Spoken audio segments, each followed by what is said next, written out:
देखो, सोचने की ताकत यानी क्रिटिकल थिंकिंग के बारे में सबसे दिलचस्प बात यह है कि जैसे जैसे हम बड़े होते जा रहे हैं हमारे पास अपने दिमाग से सोचने के मौके कम होते जा रहे हैं। बचपन में जब हम स्कूल जाते थे तो छोटी छोटी बातों पर सवाल करते थे, क्यों, कैसे, ऐसा क्यों होता है, ऐसा क्यों नहीं होता, इस तरह से। तब हम स्वाभाविक रूप से सोचने वाले इंसान थे, लेकिन धीरे धीरे सिस्टम, समाज और कभी कभी हमारे माता पिता ने भी हमारी ये आदत बदल दी। अब हम सोचने के बजाय बस मान लेने वाले बन गए हैं। किसी ने कुछ कह दिया, हाँ सही होगा, किसी ने कुछ लिख दिया, हाँ ठीक होगा, इंटरनेट पर लिखा है तो जरूर सच होगा। और इसी तरह हम अपनी सबसे बड़ी ताकत खो रहे हैं, अपनी खुद की सोचने की क्षमता। आजकल सबको जवाब चाहिए, लेकिन कोई सवाल पूछना नहीं चाहता। हर किसी के पास जवाब तो तैयार है, पर उस जवाब तक पहुंचने की प्रक्रिया से कोई गुजरना नहीं चाहता। यही वजह है कि हमारी समझ ऊपर ऊपर की रह गई है। हम जानकारी के स्तर पर तो समझदार दिखते हैं, लेकिन असल में अंदर से खाली हैं। और यही सबसे बड़ा नुकसान है, क्योंकि ज्ञान तो सबके पास होता है, पर असली समझ हर किसी के पास नहीं होती। सोच कर देखो, जब तुम सोचने की आदत छोड़ देते हो तो धीरे धीरे अपनी पहचान भी खोने लगते हो। तुम्हारी राय अब तुम्हारी नहीं रहती, तुम्हारे फैसले अब तुम्हारे नहीं होते। तुम्हें लगता है कि तुम अपनी मर्जी से जी रहे हो, लेकिन असल में तुम समाज, सोशल मीडिया और दूसरों के असर के हिसाब से जी रहे होते हो। कोई ट्रेंड चल रहा है तो हम उसे फॉलो करते हैं, कोई विचार वायरल है तो हम उससे सहमत हो जाते हैं, कोई मशहूर व्यक्ति कुछ बोल दे तो हम तुरंत उसके पक्ष में खड़े हो जाते हैं, बिना ये सोचे कि वो बात हमारे जीवन से जुड़ी भी है या नहीं। इससे शुरू होती है एक और दिक्कत, गिरोह वाली सोच। यानी अगर तुम किसी समूह में हो और वो समूह किसी एक विचार को मानता है तो तुम्हारे लिए उसके खिलाफ जाकर सोचना मुश्किल हो जाता है, क्योंकि तुम्हें डर लगता है कि अगर मैंने अलग सोचा तो लोग मेरा मजाक उड़ाएंगे या मुझे गलत कहेंगे। इसलिए हम अपनी सोच को उस समूह के हिसाब से ढाल लेते हैं और धीरे धीरे अपनी अलग पहचान खो देते हैं। ये सबसे खतरनाक बात है, जब तुम्हें खुद पर शक होने लगता है सिर्फ इसलिए कि तुम्हारी सोच दूसरों से अलग है। लेकिन सच्चाई यह है कि हर बड़ी खोज, हर बड़ा आविष्कार और हर क्रांतिकारी विचार तभी आया जब किसी ने अलग सोचने की हिम्मत दिखाई। अगर सब एक जैसी सोच रखते तो दुनिया कभी आगे नहीं बढ़ती। Steve jobs, Einstein, Swami Vivekananda, ये सब लोग इसलिए खास थे क्योंकि उन्होंने अलग सोचा। उन्होंने लोगों के डर से अपनी सोच बंद नहीं की। उन्होंने समझा कि अलग सोचना गलत नहीं होता, बस थोड़ा असहज होता है। अब एक और बात समझो, सोचने का मतलब ये नहीं है कि तुम हमेशा दूसरों से असहमत रहो। नहीं, सोचने का मतलब है चीजों को समझना, उनका ठीक से विचार करना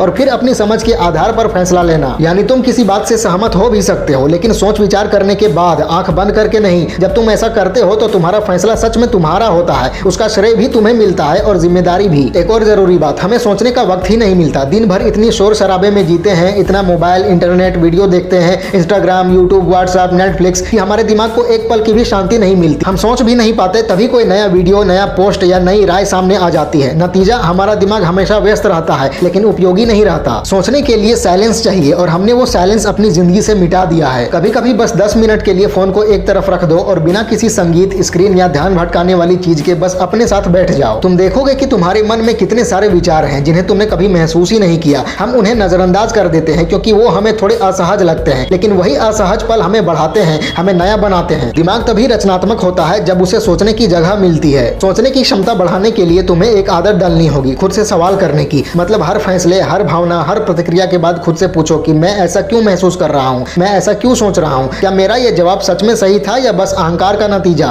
तुम ये सवाल पूछना शुरू करते हो तो अपने भावनाओं के मालिक बन जाते हो, वरना ज्यादातर लोग अपनी भावनाओं के गुलाम बने रहते हैं। कोई कुछ कह दे हम तुरंत प्रतिक्रिया दे देते हैं, कोई कुछ करे हम गुस्से में बह जाते हैं। लेकिन जब तुम सोचने लगते हो तब तुम जवाब देना सीखते हो, झट से प्रतिक्रिया नहीं देते। और यही फर्क होता है एक समझदार और नासमझ इंसान में। समझदार इंसान तुरंत प्रतिक्रिया नहीं देता, वो पहले देखता है, सोचता है और फिर जवाब देता है। और यही असली सोचने की ताकत यानी क्रिटिकल थिंकिंग की पहचान है, धैर्य और नजरिया। अब एक और सच्ची बात, हम में से ज्यादातर लोग सोचने से डरते हैं, क्योंकि जब हम सच में सोचते हैं तो हमें अपनी गलतियां दिखने लगती हैं, अपनी कमजोरियां, अपनी कमियां और अपने अहंकार की दरारें। और इंसान अपनी कमियों से सामना करने से डरता है, लेकिन असली इंप्रूवमेंट तभी होती है जब तुम अपनी कमियों को स्वीकार करते हो। जब तक तुम अपनी गलतियों से भागते रहोगे तब तक तुम उन्हें दोहराते रहोगे। सोचना कभी कभी असहज लगता है, लेकिन बिना असहज हुए कोई सुधार संभव नहीं है। एक और आदत जो तुम्हें डालनी चाहिए वो है नजरिया बदलने की। मतलब हर बात को एक ही कोण से मत देखो। अगर कोई स्थिति है तो कोशिश करो उसे दूसरे नजरिए से देखने की। जैसे कोई तुमसे बहस कर रहा है तो तुरंत ये मत सोचो कि वो तुम्हारा दुश्मन है, ये सोचो कि उसके पास भी अपने कारण हो सकते हैं। हर इंसान अपनी कहानी का हीरो होता है। जब तुम दूसरों के नजरिए से देखना सीख जाते हो तो तुम्हारा दिमाग खुला हो जाता है, तुम में समझदारी और सहानुभूति बढ़ती है और तुम दूसरों को कम आंकना छोड़ देते हो। अब कुछ लोग कहेंगे कि हाँ ये सब तो ठीक है, लेकिन असली जिंदगी में इतना सोचने का समय किसके पास है। तो मैं उनसे यही कहूंगा कि अगर तुम्हारे पास अपनी ही जिंदगी के बारे में सोचने का समय नहीं है तो फिर तुम जी किसके लिए रहे हो। अगर तुम्हारे फैसले कोई और ले रहा है और तुम बस उन्हें मान रहे हो तो फिर तुम इंसान हो या मशीन। सोचने की आदत कोई शौक नहीं है, ये जरूरी है, क्योंकि जब तुम सोचना छोड़ देते हो तो तुम्हें चलाना सबसे आसान हो जाता है। और एक बात, सोचने का मतलब नकारात्मक होना नहीं है। बहुत लोग समझते हैं कि हर बात पर सवाल उठाना मतलब हर चीज में गलती ढूंढना। ऐसा नहीं है। सवाल उठाने का मतलब है चीज को सही तरह से समझना। जब तुम सच में समझने की नीयत से सवाल करते हो तब तुम सकारात्मक सोच वाले बनते हो, लेकिन जब तुम सिर्फ दूसरों को गलत साबित करने के लिए सवाल करते हो तो वो अहंकार होता है, समझदारी नहीं। इसलिए अहंकार और बुद्धि में फर्क समझो। अगर तुम्हें लगता है कि सोचने की ताकत सिर्फ बड़ों के लिए जरूरी है तो ये सोच गलत है। ये हर उम्र के इंसान के लिए जरूरी है। अगर तुम छात्र हो तो किताबों से आगे सोचो, अगर तुम नौकरी करते हो तो बॉस से आगे सोचो, अगर तुम किसी रिश्ते में हो तो बहस से आगे सोचो। जब तुम हर बात को आगे तक देखने लगते हो तभी जिंदगी को असली रूप में समझ पाते हो। अब एक आसान तरीका, एक छोटी सी डायरी रखो जिसमें हर दिन लिखो कि आज मैंने क्या सोचा। छोटी छोटी बातें लिखो, कोई नया विचार, कोई समझ, कोई उलझन। ये आदत तुम्हें सजग बनाएगी। धीरे धीरे तुम देखोगे कि तुम्हारा सोचने का तरीका बदल रहा है। तुम जल्दीबाजी में फैसले लेने के बजाय सोच समझ कर फैसला करने लगोगे, और सबसे अच्छी बात, तुम अपने हर फैसले की जिम्मेदारी महसूस करने लगोगे। ये याद रखो कि सोचने की ताकत कोई हुनर नहीं, ये जीने का तरीका है। ये तुम्हें सफल भी बनाएगी, आत्मविश्वासी भी, और सबसे जरूरी आजाद भी। जब तुम खुद सोचना सीख जाते हो तो तुम्हें किसी गुरु, किसी विशेषज्ञ या किसी मोटिवेशनल स्पीकर की जरूरत नहीं रहती। तुम खुद अपनी जिंदगी के सबसे अच्छे शिक्षक बन जाते हो। अगर तुम्हें अपनी जिंदगी में सच में बदलाव चाहिए तो शुरुआत करो खुद से सवाल पूछने की। हर दिन थोड़ा समय दो सिर्फ सोचने के लिए, और सबसे जरूरी, किसी और की सोच को बिना समझे मत मानो, क्योंकि दुनिया तभी बदलेगी जब हर इंसान खुद के लिए सोचना शुरू करेगा। और जब तुम सच्चे मन से सोचने लगोगे तब तुम्हें समझ में आएगा कि कितनी सारी बातें जिन पर हम तुरंत प्रतिक्रिया देते थे असल में उनका कोई मतलब ही नहीं होता। अगली बार जब कोई स्थिति तुम्हें परेशान करे, कोई बात बुरी लगे या कोई उलझन आए, तुरंत जवाब मत दो, रुक जाओ, सोचो और फिर जवाब दो। क्योंकि हर बार जब तुम सोचने के लिए ठहरते हो तुम अपनी जिंदगी का एक नया स्तर पार कर लेते हो। और हमेशा याद रखो, दुनिया में सबसे ताकतवर इंसान वो नहीं होता जिसके पास सबसे ज्यादा जानकारी हो, बल्कि वो होता है जिसके पास खुद से सोचने की हिम्मत होती है।